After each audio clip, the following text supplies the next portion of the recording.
നീലാംബരി. രചന നീലാംബരി. അവതരണം ഷാഹുൽ മലയിൽ. Editing Faisal C എന്ന് ഊഞ്ഞേരി. പൂട്ടിക്കിടക്കുന്ന ഓരോ വാതിലുകളുടെ മുന്നിലൂടെ കോൽവിളക്കിന്റെ വെളിച്ചം കടന്നു പോകുമ്പോഴും നീലാംബരിയുടെ കണ്ണുകൾ താഴുകളിൽ കെട്ടിയ മന്ത്രചരടുകളിലേക്ക് നീണ്ടു. അതൊരു ബന്ധനമാണ്, അകത്തുള്ളയാൾക്ക് പുറത്തു വരാൻ പറ്റാത്ത ബന്ധനം. ആ കാഴ്ചകൾ കൽപ്പനയെയും ലാവണ്യയെയും ഭയത്തിന്റെ കൊടുമുടിയിൽ എത്തിച്ചിരുന്നു. കാരണം അവരുടെ കാഴ്ചപ്പാടിൽ ആ മുറികളൊക്കെയും പണ്ട് ദുർമരണപ്പെട്ടു പോയവരുടെ ആത്മാക്കളെ തളച്ചിരിക്കുകയാണ്. തങ്ങൾ ഇരുട്ടിലൂടെ പോകുന്നവർ കാണുന്നുണ്ടാവുമോ? പക്ഷേ നീലാംബരിയിൽ എന്തെന്നറിയാത്തൊരു വിഷാദം നിറഞ്ഞു. ആരുടെയൊക്കെയോ കണ്ണുനീർ വീണുണങ്ങിയ മുറിവുകളായിരിക്കണം ഇതൊക്കെയും. ആരുടെയൊക്കെയോ സ്വപ്നങ്ങൾക്കും പ്രണയങ്ങൾക്കും സങ്കടങ്ങൾക്കുമൊക്കെ ഈ മുറികൾ സാക്ഷ്യം വഹിച്ചിട്ടുണ്ടാവാം. ഗന്ധർവ ശാപമേറ്റ് ആത്മഹത്യ ചെയ്ത പെൺകുട്ടികൾ മുതൽ പഴയ തമ്പ്രാക്കന്മാരുടെ ക്രൂര വിനോദത്തിനിരയായി കൊല്ലപ്പെട്ടവർ വരെ ഈ മുറികളിൽ ബന്ധിക്കപ്പെട്ടിട്ടുണ്ടാവും. ഈ മുറികൾ ഏതായിരുന്നിരിക്കാം തുളസി പറഞ്ഞ ചാരുമതിയുടെ മുറി. ഇതിലേത് മുറിയുടെ ജനലാവാം സർപ്പക്കാവിലേക്ക് തുറക്കുന്നത്? അടഞ്ഞുകിടക്കുന്ന ഏതോ മുറിയുടെ ജനലിലൂടെയാണ് താൻ അന്ന് കാവിൽ വെച്ചൊരു രൂപം കണ്ടത്. ഈ മുറികൾക്കൊക്കെ പറയാൻ പെൺകുട്ടികളുടെ കഥകൾ മാത്രമേ ഉണ്ടാവുള്ളൂ. പുരുഷന്മാർ ആരും തന്നെ ആ കഥകൾ ഉണ്ടാവില്ലേ? അത് അവളിലെ ഒരു ചോദ്യമായിരുന്നു. ഓരോ മുറിയും മിന്നായം പോലെ കടന്നു പോവുകയാണ്. കാരണം ആകെയുള്ളത് മുന്നിലൂടെ നടക്കുന്ന മനുഷ്യന്റെ കയ്യിലുള്ള കോൽവിളക്കിന്റെ പ്രകാശം മാത്രമാണ്. പക്ഷെ ഓരോ മുറിയുടെ വശങ്ങളിലും തൂക്കുവിളക്കുകൾ തൂങ്ങിക്കിടക്കുന്നുണ്ട്. പണ്ട് വെളിച്ചത്തിന് വേണ്ടി ഉപയോഗിച്ചിരുന്നവയായിരിക്കാം. പക്ഷെ ഇപ്പോൾ അവയിലെല്ലാം നിറയെ എണ്ണയും കെട്ടണഞ്ഞ തിരിത്തുണിയും കണ്ടപ്പോൾ നിലക്കാകെ സംശയമായി. കത്തിച്ച വിളക്കിന് ആരോ ഊതി അണച്ച പോലെ, പ്രകാശമൊന്നും ഈ വഴി വേണ്ട എന്ന് തീരുമാനിച്ചുറപ്പിച്ച പോലെ. പെട്ടെന്നാണ് നാല് ദിക്കും പൊട്ടുമാറി ഇടിമുഴങ്ങിയത്. ഒപ്പം മഴയുടെ ഇരമ്പൽ ശബ്ദം കേൾക്കാനും കഴിയുന്നുണ്ട്. ലാവണ്യ വീണ്ടും കൽപ്പനയെ മുറുകെ പിടിച്ചു. അപ്പച്ചി! ഭയന്ന് വിറച്ച വിളി. നീലാംബരിക്ക് ശരീരം തളരുന്ന പോലെ തോന്നി. പീരീഡ്സ് ആയിട്ട് അധിക നേരമായിട്ടില്ല. എങ്കിലും ഈ പ്രാവശ്യം അല്പം ലേറ്റ് ആയിട്ടാണ് അവൾക്ക് ആയത്. അതുകൊണ്ട് തന്നെ കൈയും കാലും നടുവൊക്കെ നന്നായിട്ട് കഴക്കുന്നുണ്ട്. ഇപ്പോൾ മുതൽ വയറുവേദനയും തുടങ്ങി. അമ്മ പറഞ്ഞുകൊണ്ട് മാത്രമാണ് തന്റെ അവസ്ഥ ആരോടും പറയാതിരുന്നത്. ഇനി അതിനുകൂടി വഴക്ക് കേൾക്കാൻ വയ്യ. ദൂരെ നിന്നും കുളം കാണാമെന്ന് കരുതിയാണ് ഇവരോടൊപ്പം ഇറങ്ങിത്തിരിച്ച്. അവസാനം ഇത് ഇങ്ങനെയുമായി. ഓരോ ഇടിമുഴക്കം കേൾക്കുമ്പോഴും അവൾ സ്വയം വിറച്ചുപോയി. അറിയാതെ തന്നെ ചേർത്ത് പിടിച്ചവന്റെ മുഖം അവളുടെ ഓർമ്മയിലൂടെ കടന്നുപോയി. ജാൻ. മറ്റൊരു വാതിൽക്കലെത്തിയതും മുന്നേ പോയ ആ മനുഷ്യൻ അവിടെ നിന്ന് ആ വാതിലൊന്ന് കൊട്ടി. പെട്ടെന്ന് അകത്തുനിന്ന് ആരോ വാതിൽ തുറന്നു. ഹോമകുണ്ടത്തിന്റെ പുകയും പ്രകാശവുമെല്ലാം ഒരു വീർപ്പുമുട്ടലോടെ മുറിക്ക് പുറത്തേക്ക് ചാടി. ഒപ്പം വല്ലാത്തൊരു വാസനയും. ഇരുട്ടിലൂടെ നടന്നിട്ടാവാം പെട്ടെന്നുള്ള വെളിച്ചം കൽപ്പനയുടെയും ലാവണ്യയുടെയും നീലാംബരിയുടെയും എല്ലാം കണ്ണഞ്ചിപ്പിക്കുന്ന വിധത്തിലായിരുന്നു. മുന്നിൽ നിൽക്കുന്ന ആളെ കണ്ടതും കൽപ്പനയൊന്ന് വിറച്ചുപോയി. മേൽമംഗലം അനിരുദ്ധൻ വലിയ നമ്പൂതിരിപ്പാണ്. ലാവണ്യ കൽപ്പനയ്ക്ക് പുറകിൽ പതുങ്ങി. വലിയ നമ്പൂതിരിയുടെ കയ്യിൽ എരിയുന്ന തീപ്പന്തം അയാളൊന്ന് ഉയർത്തി. ആ ചുവന്ന കണ്ണുകൾ എന്തിനെയോ തേടി. ഒടുവിൽ അല്പം മാറി മറഞ്ഞു നിൽക്കുന്നവളിൽ ആ നോട്ടം തറഞ്ഞു. അയാളുടെ കണ്ണുകൾ തിളങ്ങി. വർഷങ്ങളായി കാത്തിരുന്ന കൺമുമ്പിൽ അങ്ങനെ നിൽക്കുന്നു. താൻ ആദ്യമായി അറിയാൻ പോകുന്ന മേലാറ്റൂർ മനയിലെ അപ്സരസിനെ അയാൾ ആർത്തിയോടെ നോക്കി. തന്റെ പൂർവികരെ പോലെ തനിക്കും കിട്ടി അങ്ങനെ ഒരു അവസരം. ആദ്യം കൊതിച്ചത് ഭദ്ര എന്ന സുന്ദരിയെ. കിട്ടിയില്ല. പക്ഷേ ഇപ്പോൾ അവളുടെ മകൾ തന്റെ മുമ്പിൽ, അവളേക്കാൾ സുന്ദരി. ഈ കൈവളയിൽ കിടന്ന് അവൾ പിടയും. ഈ രാവ് പുലരുവോൾ അവൾ ആസ്വദിക്കണം. നീലാംബരി കുറേയടി പുറകിലേക്ക് മാറി ഒരു തൂണിന്റെ മറവിൽ പതുങ്ങി. ഒന്നാമത് താൻ ഈ അവസ്ഥയിലൂടെ വരാൻ പാടില്ല. അവളെ ഞെട്ടിച്ച മറ്റൊരു കാര്യം തന്റെ മുന്നിൽ കാണുന്ന കാഴ്ചകളും ആ രൂപവും അവളിൽ ചിലത് ഓർമ്മപ്പെടുത്തി. അന്ന് താൻ കണ്ട ആ സ്വപ്നം. അപ്പൊ അന്ന് സ്വപ്നത്തിൽ താൻ കണ്ട വല്യമ്പൂരി ആയിരുന്നോ? ഈ മുഖം എല്ലാ കൊല്ലവും താൻ കാണാറുള്ളതാണ്. പക്ഷേ അന്ന് താൻ സ്വപ്നത്തിൽ കണ്ടത് ഇയാളെ തന്നെയാണോ? എന്റെ ദൈവമേ, ആ സ്വപ്നം നടക്കാൻ പോവുകയാണോ? ഇനി എങ്ങാനും എല്ലാവരും കൂടി തന്നെ ഇവിടെ കൊണ്ടെത്തിച്ചെങ്ങാനുമാണ്. നീലാംബരിക്ക് തലകറങ്ങും പോലെ തോന്നി. അവൾ പിന്നിലേക്ക് നോക്കി.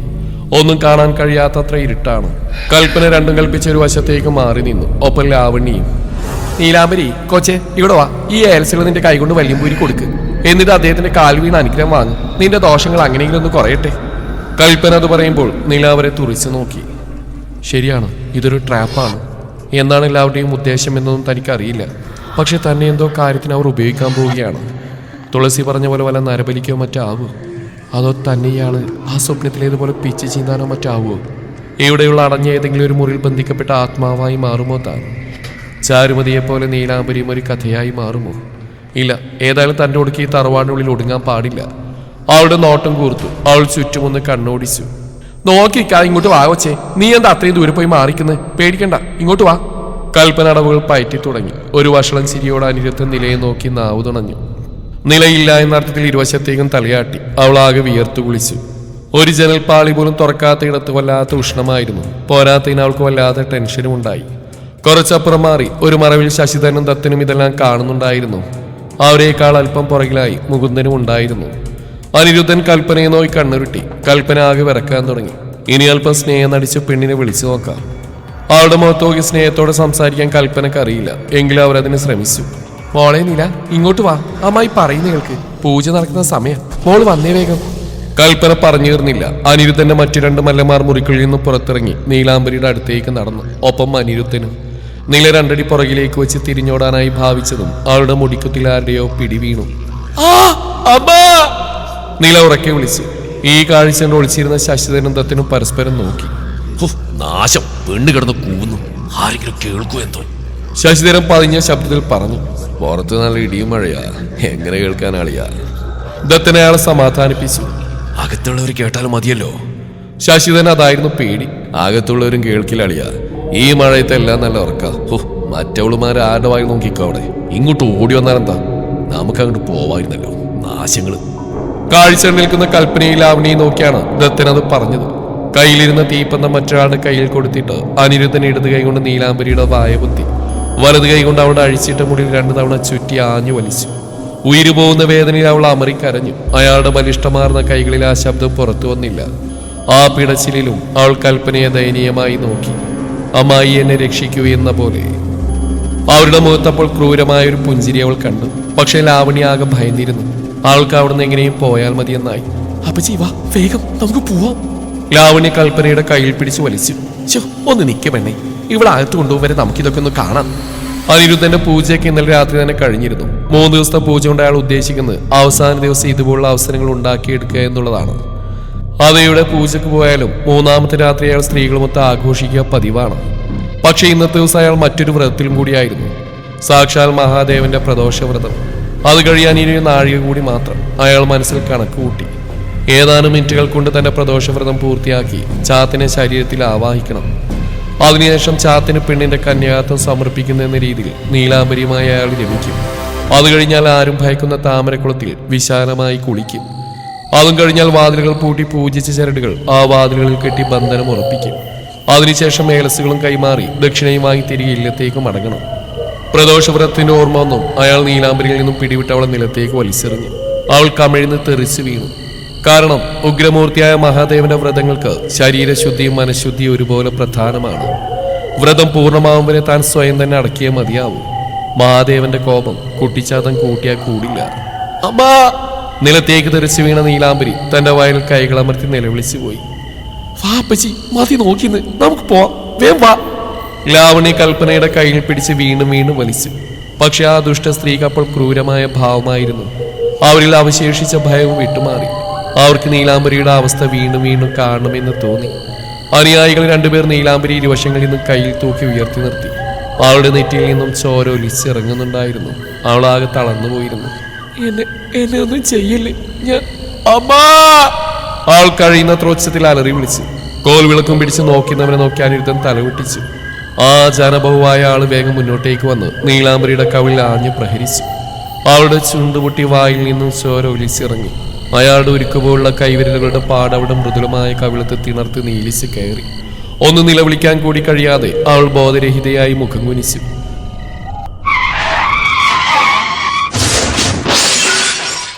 ജാന്റെ കാർ നിയന്ത്രണം വിട്ട് ഒരു പോസ്റ്റിലേക്ക് ഇടിച്ചു നിന്നു. എയർ ബാഗുകൾ പൊട്ടി ജാന്റെയും ശ്രീനിവാസന്റെയും ശരീരത്തിൽ അമർന്നു.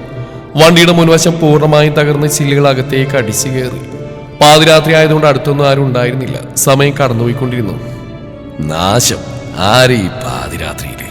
ഫോൺ ശബ്ദം കേട്ട് ദേഷ്യത്തിൽ പിറുപിറുത്തുകൊണ്ടാണ് ശിവനാഥ് മേനോൻ ഫോൺ ചെവിയോട് ചേർത്ത്. ആരാ ശിവേട്ടാ? ഒന്നും ഞെറങ്ങിക്കൊണ്ട് വലത് കൈ കട്ടിൽ കുത്തി ശ്രീ എഴുന്നേറ്റ് നിന്നു. ഫോണും പിടിച്ച് കണ്ണും മിഴിച്ച് തറഞ്ഞിരിക്കുകയാണ് ശിവനാഥ് മേനോൻ. എന്താ ശിവേട്ടാ? ആരാ വിളിച്ച്? ശിവേട്ടാ! ശ്രീ ഒച്ചയെടുത്തു. അവർ ചാടിപ്പിടഞ്ഞ് എഴുന്നേറ്റ് ഫോൺ അയാളിൽ നിന്ന് പിടിച്ചു വാങ്ങി. ഹലോ, ആരാ? മാഡം, ഞാൻ ഡോക്ടർ അഭിഷേകാണ്. മാഡത്തിന് ഞാൻ ഒത്തിരി ട്രൈ ചെയ്തു, കിട്ടുന്നില്ല. അതാ ശിവനാഥ് സാറിനെ വിളിച്ച്. ജാൻ നമ്മുടെ ഹോസ്പിറ്റലുണ്ട്. മാഡം എത്രയും പെട്ടെന്ന് വരാമോ? ജാൻ? ഉണ്ണിക്കുട്ടൻ അവനും കിരണ ഫ്ലാറ്റിലായിരുന്നല്ലോ, പിന്നെങ്ങനെയാ? അഭിഷേക്, കാര്യം പറ. ഈ പാതിരാത്രി ഉണ്ണിക്കുട്ടൻ എന്താ അവിടെ? മാഡം, പേടിക്കാനൊന്നുമില്ല, ചെറിയൊരു ആക്സിഡന്റ്. ജാനും ഒപ്പം മറ്റൊരാളും ഉണ്ട്.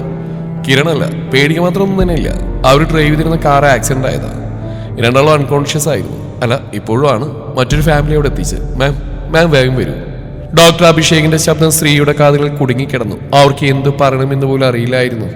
ശ്രീ നോക്കുമ്പോൾ ശിവനാഥ മേനോൻ കരയുകയാണ്. അയാൾ ഏങ്ങി കരഞ്ഞു, എന്തോ കേട്ട് പേടിച്ച പോലെ. ശിവേട്ട വാ, ഹോസ്പിറ്റലിലേക്ക് പോവാം. വേണ്ട, ഞാൻ വരില്ല. എനിക്ക് കാണണ്ട ശ്രീ. ഞാൻ വരില്ല. എനിക്ക് എന്റെ മോനെ കാണണ്ട. ശ്രീ ആകെ ഭയന്നു.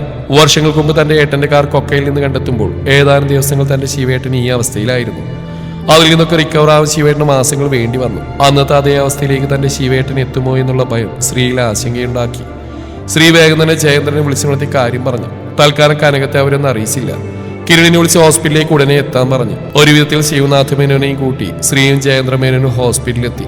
ജാനു ശ്രീനിവാസനും ICUലാണ്. ശ്രീ നേരെ ഡ്രസ്സ് മാറി ഡോക്ടർമാർക്കൊപ്പം അകത്തേക്ക് കയറി. ശിവനാഥ മേനോൻ അപ്പോഴും കരച്ചിലാണ്. ജയേന്ദ്രൻ അയാളെ സമാധാനിപ്പിച്ചു. അപ്പോഴേക്ക് ഓടിപ്പിടിച്ച് കിരൺ അവിടെ എത്തിയിരുന്നു. മോനെ, എന്താ ഉണ്ടായി? നിന്റെ ഒപ്പം ആയിരുന്നില്ലേ ഉണ്ണിക്കുട്ടൻ? ഈ പാതിരാത്രി അവൻ എവിടെ പോയതാ? ആരവന്റെ കൂടെ ഉണ്ടായിരുന്നു? കിരണിനെ കണ്ടതും ജയേന്ദ്രനാണ് അത്രയും ചോദിച്ചത്. കിരണും കരയുകയാണ്. അറിയില്ല, എനിക്കറിയില്ല. രാത്രി ഞങ്ങൾ രണ്ടാളും ഉറങ്ങാൻ കിടന്ന അവൻ ഫ്ലാറ്റിൽ നിന്ന് പോയതുകൂടി ഞാൻ അറിഞ്ഞില്ല. കിരൺ കരഞ്ഞോണ്ട് ജയേന്ദ്രന്റെ തോളിലേക്ക് വീണു. അവന്റെ കരച്ചിലിന്റെ ആക്കം കൂടി. അത് കണ്ട ശിവനാഥമേനൻ കൂടുതൽ പൊട്ടിക്കരയാൻ തുടങ്ങി. ഉണ്ണിക്കുട്ട മോനെ, അയ്യോ. ജയേന്ദ്രൻ ആകെ വിഷമത്തിലായി. ഇതെല്ലാം കണ്ടുകൊണ്ട് രണ്ടുപേരും അവിടെ മാറി നിന്ന് അന്തം വിട്ടു. കാരണം തന്റെ ഭാര്യമൊത്ത നൈറ്റ് ഡ്രൈവിന് ഇറങ്ങിയതാണ്. പെട്ടെന്ന് ദൂരെ ഒരു കാർ പോസ്റ്റിലിട്ട് ചെറുതായി പുക വരുന്ന അവസ്ഥയിൽ കിടക്കുന്നത് കണ്ട് നോക്കുമ്പോൾ തങ്ങളുടെ കാർ മുമ്പിൽ റോഡിന്റെ നടുവിലായി ഒരു ചെറുപ്പക്കാരനായ ഒരാൾ തോളിൽ ചുമന്ന് നിൽക്കുന്നു. വണ്ടി നിർത്തിയതും ചോദ്യം പറച്ചിലൊന്നുമില്ല. ബാക്ക് ഡോർ തുറന്ന് ചുമന്നുകൊണ്ടുവന്ന ആളെ പുറകിൽ കിടത്തി. എന്നിട്ട് വണ്ടി ഓടിച്ചിനും തന്നോട് പുറകിലിരിക്കാൻ ആവശ്യപ്പെട്ടു. മുന്നിലിരുന്ന തന്റെ ഭാര്യ ദയനീയാവസ്ഥയിൽ തന്നെ നോക്കി. Get in the back of the car quickly. ഒരലർച്ചയായിരുന്നു. അപ്പോഴും അവന് നെറ്റിയിൽ നിന്നും ചോര ഒലിച്ചിറങ്ങുന്നുണ്ടായിരുന്നു. പിന്നെയൊന്നും നോക്കിയില്ല, പുറകിൽ പോയിരുന്നു. തന്റെ ആൾട്ടോ കേട്ടന് ഇത്രയും വേഗത്തിൽ ഓടാൻ കഴിയുമെന്ന് അപ്പോഴാണ് തനിക്ക് മനസ്സിലായത്. മേനോൻസ് ഹോസ്പിറ്റലിൽ എത്തിയതും ചെക്കന്റെ ബോധം പോയി. പിന്നെ ആരൊക്കെയോ വരുന്നു. രണ്ടുപേരെ ICUയിലേക്ക് മാറ്റുന്നു. ഒരു നേഴ്സാണ് പറഞ്ഞത് ഈ വലിയ ഹോസ്പിറ്റൽ ഉടമയായിരുന്ന ആ സുന്ദരനായ ചെറുപ്പക്കാരനെന്ന്. പിന്നെ എല്ലാം മനസ്സിലായി. മേനോൻസ് ഫാമിലിയെ പറ്റി അറിയാത്തവരാരാണുള്ളത്. കുറെ കഴിഞ്ഞ് ICU ഡോക്ടർ ശ്രീ ഇറങ്ങി വന്നു. ജയേന്ദ്രൻ വേഗം ശ്രീയുടെ അടുത്തേക്ക് ഓടി വന്നു. അച്ഛാ, അവന് കുഴപ്പമൊന്നുമില്ല. നെറ്റിലൊരു ചെറിയ മുറിവുണ്ട്. ഡ്രസ് ചെയ്തു. ഇപ്പൊ ചെറിയ മയക്കത്തില്ല. കൂടെയുള്ള നമ്മുടെ ശ്രീനിയേട്ടനായിരുന്നു. ആളിനും കുഴപ്പമൊന്നുമില്ല.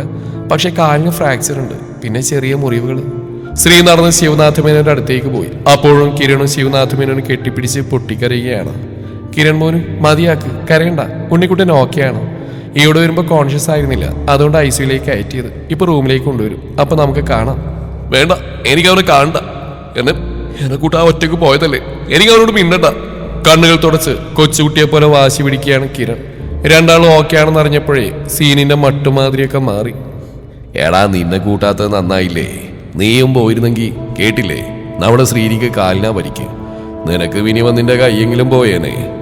ജയേന്ദ്രൻ അവന് മൂഡ് ഓക്കെ ആക്കാൻ ഒരു ശ്രമം നടത്തി. കിരൺ ജയേന്ദ്രനെ തുറിച്ചു നോക്കി. നീ എന്നെ നോക്കി പേടിപ്പിക്കൊന്നും വേണ്ട. ഞാൻ പറഞ്ഞത് ശരിയല്ലേടാ? നിനക്ക് ഇപ്പൊ നല്ല സമയ. എങ്കിലും നീ ഒന്ന് സൂക്ഷിച്ചോ. ഫൈനൽ ഡെസ്റ്റിനേഷൻ സിനിമ കണ്ടിട്ടില്ലേ നീ? ഓ അച്ഛാ, എന്തൊക്കെ ഈ പറയുന്നത്? ശ്രീ അയാളെ നോക്കി കണ്ണുരുട്ടി. കിരൺ ജയേന്ദ്രനെ ഒന്നുകൂടി ഇരുത്തി നോക്കി. എന്റെ മൂഡ് മാറ്റാനാണ് ജയേന്ദ്രമേനെ നോക്കുന്നെങ്കിൽ അത് വേണ്ട, അങ്ങോട്ട് നോക്ക്. നിങ്ങളുടെ മരുമോ വെള്ളി നക്ഷത്ര സിനിമയിലെ ജഗതിയെ പോലെ ഇരിക്കാൻ തുടങ്ങിയിട്ട് നേരം കുറയായി. അവിടെ പോയി 2 കോമഡി പറ. ജയേന്ദ്രൻ ശിവനാഥ മേനോനെ നോക്കി. ശരിയാണ്, ഇപ്പോഴും കരയുന്നുണ്ട്. ഇടയ്ക്കിടയ്ക്ക് ഹാൻഡ് കർച്ചീഫ് ഉപയോഗിച്ച് കണ്ണും മൂക്കൊക്കെ തുടക്കുന്നുണ്ട്.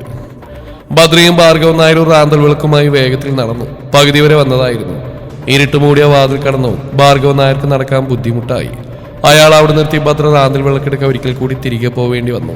അച്ഛാ, എന്റെ കുട്ടി, എനിക്ക് പേടിയാവുന്നു. ഇവിടെ ഒന്നും ആരെയും കാണുന്നില്ലല്ലോ. നടക്കുന്നതിനിടയിലും ഭദ്ര അലമുറയിട്ടുകൊണ്ടിരുന്നു. പേടിക്കണ്ട മോളെ, പൂജ നടക്കുന്ന സ്ഥലത്ത് നിലമോളുണ്ടാവും. എനിക്ക് ഉറപ്പുണ്ടത്. ശശിധരനും കൽപ്പനയൊന്നും മുറിയിലില്ലാന്ന് ഞാൻ പറഞ്ഞില്ലേ? അവർക്കൊപ്പം അവളും ഉണ്ടാവും. മോള് കരയണ്ട, വേഗം പോവാം. തിടുക്കപ്പെട്ട് നടക്കുമ്പോൾ കണ്ടു അകലെ നിന്നും തങ്ങൾക്കരികിലേക്ക് അടുത്തുകൊണ്ടിരിക്കുന്ന ഒരു നേരിയ വെളിച്ചം. വേഗത്തിൽ തന്നെ ആരൊക്കെയോ എതിരെ നടന്നു വരുന്നു. മോളെ, അവരാകുക വരുന്നത്. ശശിധരനും കൽപ്പനയാണോ നോക്കൂ. പ്രതീക്ഷയോടെ ഭാർഗവൻ നായർ ഭദ്രയോട് പറഞ്ഞു. എന്നാൽ മുന്നിലൂടെ ഫോണിന്റെ വെളിച്ചം കൊണ്ട് നടന്ന ശശിധരനാകെ പകച്ചുപോയി. മുന്നിൽ ഭദ്രയും ഭാർഗവൻ നായരും. ആ റാന്തൽ വിളക്കിന്റെ പ്രകാശത്തിൽ അവരെ കണ്ട മറ്റുള്ളവരൊന്നും ഞെട്ടി. ഏട്ടാ, എവിടെ എന്റെ മോള്? ഭദ്ര റാന്തൽ വെട്ടം ഉയർത്തി ഒരു ഭ്രാന്തിയെ പോലെ എല്ലാവരെയും പരതി. പക്ഷെ നീലാംബരിയെ കണ്ടില്ല. ശശിധരൻ നായർ ദത്തന്റെ കയ്യിൽ മുറുകെ പിടിച്ചു. എല്ലാം കയ്യിൽ നിന്ന് പോയിരിക്കുന്നു. ഇനി എന്ത് പറഞ്ഞ് പിടിച്ചു നിൽക്കണമെന്ന് അയാൾക്കൊരു പിടിയും ഇല്ലായിരുന്നു. നീ എന്തൊക്കെയാണ് ഈ പറയുന്നത്? നിന്റെ മോള് ഞങ്ങളുടെ ഒക്കത്തൊന്നുമില്ല. ഏത് നേരം നിന്നെ പോലെ മുറിയിൽ അടച്ചിരിക്കുന്ന ആ സാധനത്തിന് ഈ പാതിരാത്രി ഞങ്ങൾക്ക് എന്തിനാ? കൽപ്പനയിടയിൽ കയറി അത്രയും പറഞ്ഞു. ശശിധര, നീലാംബരി അവിടെ എങ്ങും കാണുന്നില്ല. ഞങ്ങളെല്ലായിടത്തും നോക്കി. അല്ല, നിങ്ങളിത് എവിടെ പോയതാ? നിങ്ങളോടൊപ്പം കുട്ടിയില്ലേ? പിന്നെ അവളെ എവിടെ പോയതാ? ഭാർഗവ നായർ ചോദിച്ചു. അത് ഞാൻ ഏൽസുകൾ പൂജിക്കാൻ കൊടുക്കാൻ പോയതാ. അപ്പതേ ഇവർക്ക് എൻ്റെ ഒപ്പം വരണമെന്ന് പറഞ്ഞു. അതുകൊണ്ട് കൂടെ കൊണ്ടുപോയതാ. പരിഭ്രമം മാറ്റിവെച്ച് ശശിധരൻ നായർ പറഞ്ഞു. ഈ വാതില് കടന്ന് സ്ത്രീകളാരും പോവാൻ പാടില്ല എന്ന് അറിയില്ലേ ശശിധര? അപ്പൊ അച്ഛന്റെ കൂടെ ഇവള് വന്നോ? കൽപ്പന ഭദ്രയെ നോക്കിക്കൊണ്ട് ഭാർഗവ നായരോട് ചോദിച്ചു. പറഞ്ഞില്ലേ നിന്നോട് കുട്ടിയെ കാണാനില്ലാന്ന്? നിങ്ങൾ ആരെയും ഞാൻ മുറിയിൽ കണ്ടില്ല. അതാ ഞാൻ ഭദ്രയെ കൂടെ കൂട്ടിയത്. അല്ല, നീലാംബരി നിങ്ങളോടൊപ്പം വന്നിരുന്നോ? കൽപ്പന പറഞ്ഞ അച്ഛനും കേട്ടല്ലേ? ഞങ്ങൾ 4 പേര് മാത്രമേ അകത്തേക്ക് പോയിട്ടുള്ളൂ. ശശിധരൻ ദേഷ്യത്തോടെ പറഞ്ഞു നിർത്തി. അമ്മയ്ക്ക് എണ്ണം തെറ്റിപ്പോയല്ലോ അച്ഛാ. പുറകിൽ കേട്ട ശബ്ദം എല്ലാവരും ഒരുപോലെ പകച്ചുപോയി. മുകുന്ദൻ അതും തങ്ങളുടെ പുറകിൽ വലിഞ്ഞു മുറുകിയ മുഖവുമായി നിൽക്കുന്നു. അപ്പൊ നമ്മളോടൊപ്പം ഇത്രയും നേരം ഇവനും ഉണ്ടായിരുന്നു. ശശിധരൻ തലക്കടിയേറ്റ പോലെ ആയിപ്പോയി. കൽപ്പന നിന്നൽപ്പിൽ ഉരുകി. ലാവണ്യ ദത്തന്റെ പുറകിൽ പതുങ്ങി. അമ്മയ്ക്ക് കണക്ക് തെറ്റി അച്ഛാ. നിങ്ങൾ 4 പേര് മാത്രമല്ല അവിടേക്ക് പോയത്. നമ്മൾ 6 പേര്. നീലാംബരിയും പിന്നെ ഈ ഞാനും കൂടിയുണ്ട്. ഭദ്ര വേഗം മുന്നോട്ട് വന്ന മുകുന്ദന്റെ കയ്യിൽ പിടിച്ചു. മോനെ മുകുന്ദ, പറ, എന്റെ മോളെ എവിടെ? അവളെ ഒന്നും ചെയ്യല്ലേ മോനെ. അവൾ കുട്ടിയാ, അവൾക്കൊന്നും അറിയില്ല. എന്റെ കുഞ്ഞിനെ തിരികെ താ മോനെ. ഞാൻ നിന്റെ കാല് പിടിക്കാം. ഞാൻ എന്ത് ചെയ്തെന്നാ? എന്റെ കാലല്ല ഭദ്രമായി പിടിക്കേണ്ടത്. അപ്പോഴേക്കും ദത്തൻ മുകുന്ദനെ തടഞ്ഞിരുന്നു. അയാളുടെ മനസ്സിലൂടെ മറ്റൊരു ബുദ്ധി കടന്നുപോയി. എന്താ നീ പറഞ്ഞു? അപ്പൊ നീയും നീലാംബരി ആരൂരെ ഞങ്ങളോടൊപ്പം ഉണ്ടായിരുന്നു അല്ലേ? ഓഹോ, അപ്പൊ ഈ കൂരിട്ടിൽ നീയൊക്കെ രണ്ടും കൂടി എന്തായിരുന്നു പരിപാടി? ദത്തന്റെ മണ്ടത്തരം കേട്ട് കൽപ്പനയും ശശിധരൻ അയാളെ കൂർപ്പിച്ച് നോക്കി. പെണ്ണങ്ങാനും തട്ടിപ്പോയ എല്ലാം തന്നെ മോന്റെ മണ്ടയിലാവും. കൽപ്പന കരയും പോലെ അഭിനയിച്ചു. അയ്യോ മോനെ, അത് അവളായിരിക്കില്ല. വല്ല യക്ഷിയോ മറ്റോ നിന്റെ ഒപ്പം കൂടി വശീകരിച്ച് അകത്തേക്ക് കൊണ്ടുവന്നാവും. ആ അസത്ത് നീലാംബരി ഈ പാതിരാത്രി വല്ലവന്റെ കൂടെ അഴിഞ്ഞാണം പോയതാവും. ഓർമ്മയില്ലേ? അന്ന് രാത്രി ഏതോ ഒരു തവണ ഫോൺ എടുത്തൊക്കെ നീ മുറ്റത്തോ പറമ്പിലോ പോയി നോക്കും അത്രേ. ഇപ്പൊ രണ്ടിനെ കൈയോടെ പിടിക്കാം. നിന്റെ മോളുടെ ദോഷം മാറാനും എന്റെ മോന്റെ ആയുസിനും വേണ്ടിയാ ഞങ്ങൾ ഈ പൂജയൊക്കെ ചെയ്തു. ഇത്രയും ദൂരം ആരും ഇതുവരെ കയറാത്ത ഈ വഴിയിലൂടെ സഞ്ചരിച്ച് ആ വല്യമ്പൂരിയുടെ അനുഗ്രഹം വാങ്ങാൻ പോയതൊക്കെ. എന്നിട്ടിപ്പോ അവളെ എവന്റെ കൂടെ രാത്രി ഇറങ്ങിപ്പോയിരിക്കുന്നു. ഈശ്വരാ, എന്റെ മോന്റെ ജീവിതം, എന്റെ മോന്റെ സ്വപ്നമായിരുന്നു ആ ഒരുമ്പെട്ടുള്ളായിട്ടുള്ള വിവാഹം. ഏടത്തി ഇത് എന്തറിഞ്ഞിട്ടാ ഏടത്തി ഇത്രയും പറയുന്നത്? അവൾക്ക് തീരെ വയ്യ. അവൾക്ക് മാസമുറയാ. ആ സമയത്ത് അവള് അതുകൊണ്ടാ അമ്മയുടെ മുറി കിടക്കാതെ അവൾ തിരികെ എന്റെ അടുത്തേക്ക് വന്ന് വസ്ത്രം മാറ്റിയെടുക്കാൻ പോയ കുട്ടിയാ. പിന്നെ അവൾ തിരികെ വന്നില്ല. എന്റെ കുട്ടി എങ്ങനെയാ? ഭദ്ര പൊട്ടിക്കരഞ്ഞു. ഭദ്ര പറഞ്ഞു കേട്ട് എല്ലാവരും ഒരുപോലെ തറഞ്ഞിന്ന് പോയി. ഇത്രയും ദിവസം നടത്തിയ പൂജക്ക് ഫലമില്ലാതെയായിരിക്കുന്നു.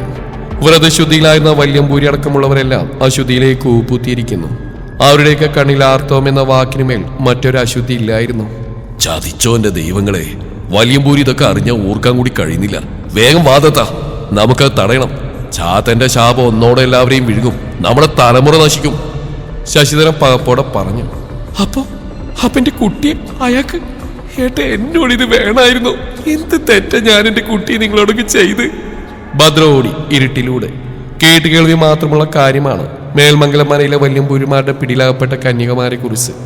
പലയിടങ്ങളിലും ഭദ്ര തട്ടിത്തടഞ്ഞു വീണു. ശരീരത്തിൽ ക്ഷതങ്ങളുണ്ടായി, മുറിവുകളുണ്ടായി. പക്ഷെ അവർ വീണ്ടും ഓടി. ഒപ്പം കൂടെയുള്ള എല്ലാവരും വേഗതയിൽ നടന്നു. ദത്തമാമ, എന്നോട് ഈ ചതി വേണ്ടായിരുന്നു. എല്ലാം ഒപ്പിച്ചു വെച്ചിട്ട് അവസാനം എന്റെ തലയിൽ കൊണ്ടിടാൻ നോക്കിയല്ലേ? ഞാൻ നിങ്ങളുടെ സംസാരമെല്ലാം കേട്ടതാ. അവളെ ആ മറ്റവന് എറിഞ്ഞു കൊടുത്തത് ഞാൻ കണ്ടതാ. എല്ലാവരും ഇതിനകത്തൊന്ന് പുറത്തിറങ്ങുമല്ലോ. ഈ മുകുന്ദനെ നേടാൻ തയ്യാറായിക്കോ. മുകുന്ദൻ നടക്കുന്നതിൽ ദത്തിനോട് പറഞ്ഞു. നീ എന്തൊക്കെയാണാ പറയുന്നത്? നീ കരുതുന്ന പോലെയൊന്നും അല്ല. നിനക്ക് വേണ്ടി ഇതൊക്കെ എല്ലാവരും ചെയ്യുന്നത്. നിന്റെ അവളുടെയും വിവാഹം നടക്കാൻ വേണ്ടി. ഇങ്ങനെ ചെയ്തില്ലെങ്കിൽ നിനക്ക് ഒരിക്കലും അവളെ കിട്ടാൻ പോകുന്നില്ല. എല്ലാം നിന്റെ മാമൻ പറഞ്ഞു തരാൻ. നിനക്ക് ഒന്ന് സമാധാനപ്പെടുന്നീ. എന്തോ പറയാമെന്ന മുകുന്ദനെ അയാൾ തടഞ്ഞു. മതി, നീ കൂടുതൽ നല്ലവള് ഞാൻ വേണ്ട. നീയും നിന്റെ അച്ഛനൊക്കെ ഒരുപോലെയാ. നിന്റെ തന്തവളെ അയാൾക്ക് എറിഞ്ഞു കൊടുത്തു, ശരിയാ. എല്ലാം ഒളിഞ്ഞെന്ന് കണ്ടു എന്ന് നീ പറയുന്നു. എന്തുകൊണ്ട് നീ അവളെ രക്ഷിച്ചില്ല? ആ അനിരുദ്ധനെ അയാളുടെ ശിങ്കടികളെയും കണ്ടപ്പോ പേടിച്ചു പോയോ നീ? അപ്പൊ എല്ലാവർക്കും അവരവരുടെ ശരീരം തന്നെയാ വലുത്. തടി കേടാക്കാൻ വയ്യ. എന്നിട്ടിപ്പോ എന്നോട് കയർക്കാൻ വന്നിരിക്കുന്നു. വീണ്ടാ കൂടെ വന്നോ. പുറത്തിറങ്ങുമ്പോ ഞാൻ നിനക്ക് പറഞ്ഞുതരാല്ല. പിന്നെ മൂന്നിനൊന്നും മിണ്ടിയില്ല. അവളെ അവർ തല്ലിച്ചതക്കം നോക്കിൽക്കാനേ തനിക്ക് കഴിഞ്ഞുള്ളൂ. എന്തോ കാവലിൽ കിടന്ന് അടിപിടി കൂടുന്ന പോലെയല്ല ആ വലിയ നമ്പൂതിരിയെ തനിക്ക്. പേടിയെന്ന് പറയാൻ മുകുന്ദനെ മനസ്സനുവദിച്ചില്ല. When you need me, it's not enough to just think about me. നിലൊരു ഏങ്ങലോടെ കണ്ണു തുറന്നു. തന്റെ കാതുകളിൽ ഒരുവന്റെ സ്വരം, തലയ്ക്ക് വല്ലാത്ത ഭാരം. ഹോമകുണ്ടത്തിന്റെ അടുത്തായി കിടക്കുകയാണ് അവൾ. ആരൊക്കെയോ മുന്നിലുണ്ട്. അസഹനീയമായ വയറുവേദന. അവൾ മെല്ലെ എഴുന്നേൽക്കാൻ ശ്രമിച്ചു. അങ്ങനെ പെണ്ണ് കണ്ണു തുറന്നു. എടുത്തുയർത്തി നിർത്തടാ അവളെ. അനിരുദ്ധൻ ആക്രോശിച്ചു. രണ്ടുപേർ കയ്യിൽ തൂക്കി അവൾ ഉയർത്തി നിർത്തി. ഓ, ഇത്ര പെട്ടെന്ന് ബോധം വന്നോ? ഒരുപാട് വേദനിച്ചോ നിനക്ക്? കുറച്ച് നിമിഷങ്ങൾ കൂടി മാത്രം. അത് കഴിഞ്ഞ ഈ വേദനയൊക്കെ ഞാൻ മാറ്റിത്തരാം. അയാളുടെ മുരൾച്ചയും അട്ടഹാസവും അവിടെ ആകെ മുഴങ്ങി. എന്നെ ഒന്നും ചെയ്യല്ലേ. ഞാൻ നിങ്ങളോടൊക്കെ എന്ത് തെറ്റാ ചെയ്ത്? എന്നെ വെറുതെ വിടണേ പ്ലീസ്. ഞാൻ കാല് പിടിക്കാം. നിലക്കരഞ്ഞ് അപേക്ഷിച്ചുകൊണ്ട് ആ ദുഷ്ടന്മാരുടെ കൈകൾ കിടന്ന് കുതറി. വിടാനോ? നിന്നെയോ? അനിരുദ്ധൻ അവൾക്കടുത്തേക്ക് നീങ്ങിന്ന് തുറച്ചു പോയിക്കൊണ്ട് പറഞ്ഞു. എന്റെ സ്വപ്നാണടി നീയും നിന്റെ അമ്മ ഭദ്രയും. എനിക്കിങ്ങനെ കൈവെള്ളയി കിട്ടിയിട്ട് നിന്നെ നീ വിട്ടുകളയാനോ? അതെങ്ങനെ ശരിയാവും നീലാംബരി? നിന്റെ അമ്മയെ ഞാൻ വിട്ടതല്ല, വിടേണ്ടി വന്നതാ. ഇതുപോലൊരു രാത്രി അവൾ എൻ്റെ കയ്യിൽ കിട്ടിയതാ. പക്ഷെ ആ നശിച്ചവന്റെ ഉയരവളുടെ വയറ്റിലുണ്ടെന്ന് ഞാൻ അറിഞ്ഞത് അപ്പോഴാ. ഇല്ലെങ്കിൽ അവന്റെ മുന്നിലിട്ട് ഞാൻ അവളെ അനുഭവിച്ചേനെ. നിന്റെ അമ്മ എൻ്റെ അടിവയറ്റിനിട്ട് ചവിട്ടി അവളുടെ ദേഹത്ത് ഞാൻ തൊട്ടതിന് മൂത്രം പോലും പോകാതെ ഞാൻ അനുഭവിച്ചു. അയാൾ ഏതോ ഓർമ്മയിലെന്ന പോലെ മുരണ്ടുകൊണ്ട് കണ്ണുകൾ അടച്ചു തുറന്നു. അതിനൊക്കെ ഞാൻ നിന്റെ തന്ത എന്ന് പറയുന്നവനെ ഇഞ്ചിഞ്ചായി നരകിപ്പിച്ചു. ഒന്നും രണ്ടും അല്ല, മാസങ്ങളോളം. എന്റെ നേർക്ക് കാലുയർത്തിയതിന് നിന്റെ അമ്മ ഭദ്രക്കിട്ടും ഞാൻ കൊടുത്തതാ അടിനാഭി നോക്കി. പക്ഷേ എന്നിട്ടും മഴിഞ്ഞു പോവാത്ത ഗർഭമായിരുന്നു നീ. നിന്നെ കൊല്ലാതിരിക്കാൻ സ്വയം ബലിയാവാൻ തയ്യാറായി വന്നു നിന്നെ ജനിപ്പിച്ചവൻ. പകരം അവൻ ചോദിച്ചതൊന്നു മാത്രം, നിന്റെ അമ്മയുടെയും ഉയിര്. അത് ഞാൻ എടുക്കാൻ പാടില്ല പോലും.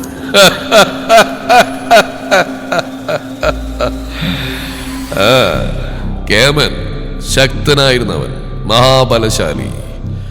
അവന്റെ ഒരു സൗന്ദര്യവും ബലവും എനിക്കത് രണ്ടും ഇഷ്ടമല്ല. എന്നെക്കാൾ സൗന്ദര്യവും ശക്തിയും ഉള്ളവർ ഈ അനിരുദ്ധന് വെറുപ്പാണ്. ഞാൻ തീറ്റിപ്പോറ്റ 5 അനുയായികളെയാ അവൻ അരിഞ്ഞു കൊന്നത്. ഭദ്രയുടെ നാഭിയിലെ ആ തൊഴി അവിടെ മുട്ടുകുത്തിയവൻ. നിന്നെ കൊല്ലുമെന്ന് പറഞ്ഞതിന് സ്വയം ചാവാൻ തയ്യാറായവൻ. ഓരോ അവയവങ്ങളും ഒന്നൊന്നായി അരിഞ്ഞെടുത്തു ഞാൻ. മാസങ്ങളോളം ഞാൻ അവന്റെ നരകതുല്യമായ ജീവിതം ആസ്വദിച്ചു. പകരം ഭദ്രയ്ക്ക് നിന്റെ ജീവൻ ഞാൻ ദാനം നൽകി. ചാവാതെ നീ ജനിച്ചു. എന്തിനാ? എനിക്ക് വേണ്ടി, എനിക്ക് ആസ്വദിക്കാൻ വേണ്ടി. ഞാൻ ഉപാസിക്കുന്ന ചാത്തന നിന്നെ വളർത്തി ഇത്രയുമാക്കിയത്.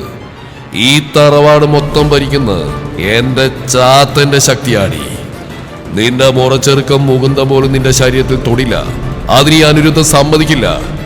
നിന്നെ തേടി ആരിറങ്ങി തിരിച്ചാൽ അവന്റെ അന്ത്യമായിരിക്കും ഉണ്ടാവുക.